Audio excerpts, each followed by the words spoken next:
LIC ने आज से 15-20 दिन पहले एक नया पॉलिसी लॉन्च किया है और उस पॉलिसी का नाम है LIC जीवन आजाद। लेकिन मेरे हिसाब से ये LIC का जीवन आजाद पॉलिसी नहीं, आपका पैसा बर्बाद पॉलिसी है। मैं ऐसा क्यों कह रहा हूं वो मैं आगे आपको एग्जांपल के थ्रू समझाऊंगा। और इस पॉलिसी का जो प्लान नंबर है वो है 868 और इस बात की जो जानकारी है उन्होंने LIC ने ट्विटर के जरिए लोगों को बताया था। अब इस पॉलिसी के अंदर आपको क्या क्या बेनिफिट्स मिलते हैं, तो सबसे पहला यहां पे आपको डेथ बेनिफिट मिल जाता है, यानी कि आपने जितने समय के लिए पॉलिसी परचेस किया, अगर उस समय के दौरान में आपका डेथ हो गया तो आपके फैमिली मेंबर को आपने जितने का पॉलिसी परचेस किया उतना पैसा मिल जाएगा। यानी कि अगर आपने 2 लाख का पॉलिसी परचेस किया 20 साल के लिए, तो 20 साल के बीच में कभी भी आपका डेथ होगा तो 2 लाख रुपए आपके फैमिली मेंबर को मिल जाएगा। उसके अलावा यहां पे आपको मिल जाता है मैच्योरिटी का बेनिफिट।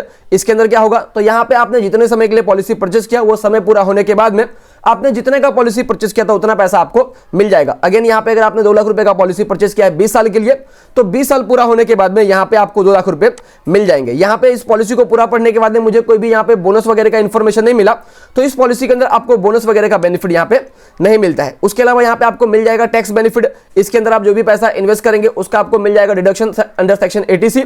और यहां पे जो पॉलिसी का जो भी आपका मैच्योरिटी का पैसा होगा वो भी उसके ऊपर भी कोई भी टैक्स नहीं लगेगा, वो भी टैक्स एग्जेम्प्ट होगा अंडर सेक्शन 1010D के हिसाब से। तो ये इस पॉलिसी का बेसिक इंफॉर्मेशन था। उसके अलावा और क्या इंफॉर्मेशन है, तो यहां पे इस पॉलिसी के अगर मैं एलिजिबिलिटी एंड अदर कंडीशंस की बात कर लूं तो इस पॉलिसी को परचेस करने के लिए आपका जो मिनिमम एज है वो 90 दिन होना चाहिए। यानी कि आप चाहे तो आपका जो बच्चा पैदा होगा 90 दिन के बाद में आप उनके नाम पर भी पॉलिसी ओपन कर सकते हैं।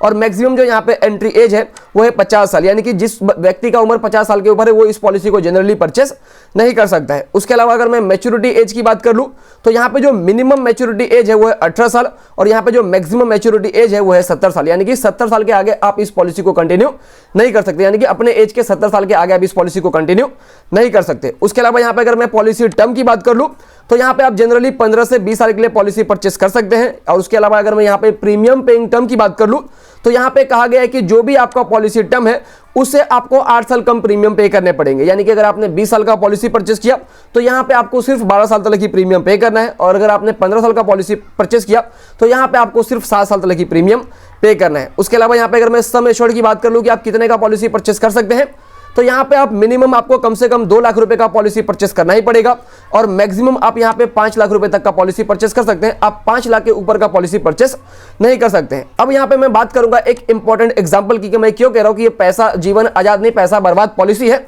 तो इसका मैंने किया है कैलकुलेशन।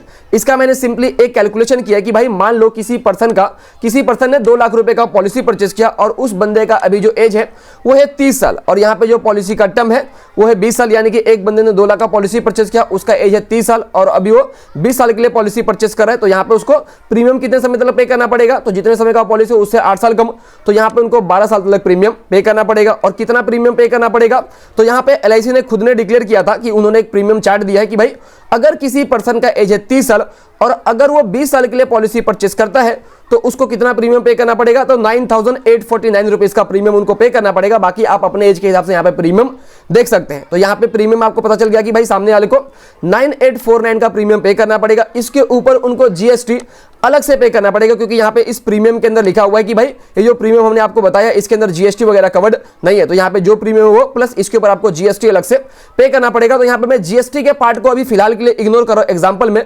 तो मान लीजिए कि हमें 9,849 का प्रीमियम पे करना है, तो यहाँ पे मैंने सिंपली लिया कि भाई मैं अभी यहाँ पे ईयर ले लिया और इन्वेस्टमेंट ले लिया और यहाँ पे मुझे 12 साल तक प्रीमियम पे करना है। तो 12 साल तक मेरे जेब से 9,849 जाएंगे। उसके बाद यहाँ पे जो 8 साल होगा मेरे जेब से एक भी पैसा नहीं जाएगा और यहाँ पे 13th ईयर में मुझे 2 लाख रुपए मिल जाएंगे। तो यहाँ पे इसका मैंने कैलकुलेशन किया तो यहाँ पे जो रिटर्न है ना वो कितना निकल कर रहा है मालूम है आपको, 3.64%। यानी कि आपने LIC वाला पॉलिसी परचेस किया और 20 साल पूरा होने के बाद में जो आपको पैसे मिलेंगे, अगर उसके ऊपर मैं रिटर्न्स की बात कर लूं क्या कितना आपको फायदा हुआ, तो 3.64% का ही आपको यहाँ पे रिटर्न्स मिल रहा है। तो यहाँ पे सबसे पहली बात यह है कि पहली बात इस पॉलिसी में बोनस वगैरह का इंफॉर्मेशन नहीं दिया है तो शायद बोनस आपको नहीं मिलेगा। दूसरी बात यह है कि जो 3.64% का जो रिटर्न्स है ना उससे ज्यादा तो आपको सेविंग अकाउंट के ऊपर मिल जाता है। और यहाँ पे 15 से 20 साल पैसा इन्वेस्ट करने के बाद में कोई ये सोचेगा कि मुझे 3.64% चाहिए। अब आपके दिमाग में क्वेश्चन आएगा कि सर अगर डेथ हो जाएगा तो इंश्योरेंस का भी तो बेनिफिट मिल रहा है। तो यार इससे अच्छा ये है कि आप कोई प्योर टर्म प्लान परचेस कर लो, जहां पे अगर आप 5-6 हज़ार रुपए का प्रीमियम पे करोगे तो आपको 40 से 50 लाख का टर्म इंश्योरेंस पॉलिसी मिल जाएगा, और बाकी का जो यहाँ पे आपका पैसा बचेगा वो आप कहीं पे इन्वेस्ट कर दो। डेफिनेटली गवर्नमेंट का भी बहुत सारा प्लान है, जहां पे अगर आप 15 से 20 साल के लिए इन्वेस्ट करते हो, फॉर एग्जांपल पीपीएफ हो गया, सुकन्या समृद्धि योजना हो गया, तो यार वहां पे आपको 7.5-8% का रिटर्न मिल जाता है। और जब आपको लंबे समय के लिए पैसा इन्वेस्ट करना ही है तो आप म्यूचुअल फंड के अंदर पैसा इन्वेस्ट कर सकते हो, जहां पे अगर आप 15 से 20 साल के लिए पैसा इन्वेस्ट करोगे तो डेफिनेटली आपको 12 से 14% का जो रिटर्न है वो मिल जाता है। तो इसके वजह से मेरे हिसाब से जो पॉलिसी है ना वो उतना खास मुझे लगा नहीं कि यार 3.64% का रिटर्न कुछ होता है क्या। अब आप क्या इस पॉलिसी के बारे में सोचते हैं वो नीचे कमेंट करके जरूर बताना।